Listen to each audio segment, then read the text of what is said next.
என் நெஞ்சில் குடியிருக்கும் என் உயிரினும் மேலான என் அன்பு பாசமான சொந்தங்களே, உறவுகளே, எல்லாரும் எப்படி இருக்கீங்க? நல்லா இருக்கீங்களா? நீங்க நல்லா இருக்கணும், கைகால் சுகத்தோட இருக்கணும், ஆயுசு 100க்கு இருக்கணும். வந்த எந்த சின்ன சின்ன நோய் பிரச்சனை எதா இருந்தாலும் வந்த பாதையை பார்த்து மழை போல வந்தாலும் பனி போல பட்டுன்னு போயிட்டு நீங்க எல்லா பேரும் நல்லா இருக்கணும்னு சொல்லிட்டு நான் ஆண்டவனை வேண்டிக்கிறேன்.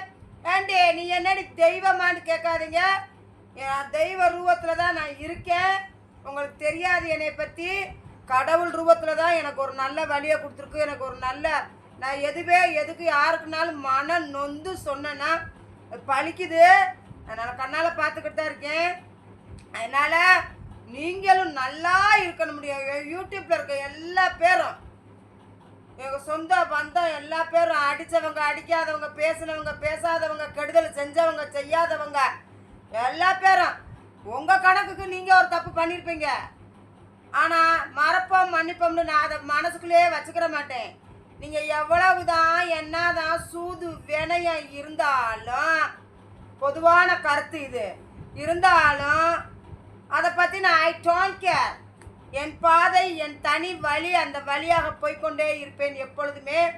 நம்மளை அவங்க ஆனால் கவனிப்பேன். இவங்க நம்மளை அப்படி பேசுகிறாங்க, இவங்க அப்படி பண்ணுறாங்க, கண்ணை திறக்கிறோம்ல ஏதோ பண்ணுறாங்க, எல்லாமே எனக்கு தெரியும்.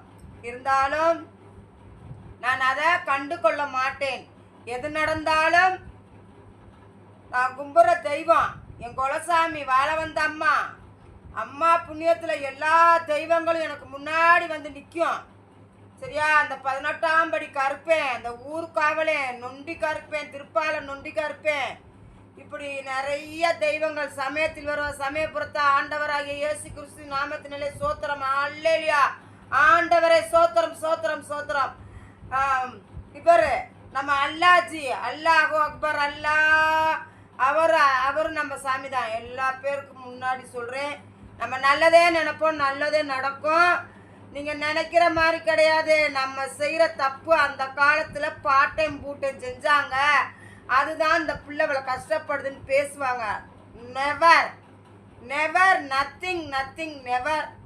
அதெல்லாம் கிடையாது. அது அந்த காலத்தில். இப்போ என்ன தெரியுங்களா, நான் இப்போ வரும்போதே ஒருத்தவங்களுக்கு கெடுதல் செஞ்சுட்டு வந்தேன்னா அது என் பின்னாடியே வந்து சாயங்காலம் காட்டிடுது. சத்தியா இது உண்மை. அதனால தெய்வத்துக்கு கட்டுப்பட்டு தெய்வத்துக்கு பயந்து வாழுங்க, எல்லாமே நல்லது. ஏன்னா சரி.